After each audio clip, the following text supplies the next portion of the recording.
نبی پاک صلی اللہ علیہ وسلم نے ارشاد فرمایا جو بندہ یہ چاہتا ہے کہ جنت میں میں اپنے لیے محلات بناؤں.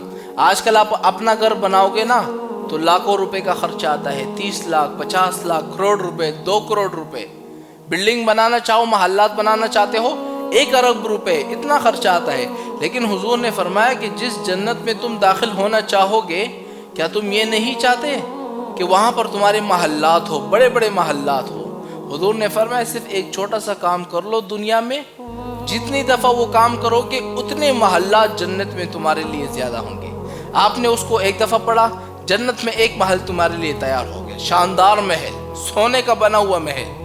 آپ نے 2 دفعہ پڑھا، جنت میں محل تیار ہوا. 3 دفعہ پڑھا، جنت میں محل تیار. اب وہ کام کون سا ہے جو کہ حضور نے بتائی ہے؟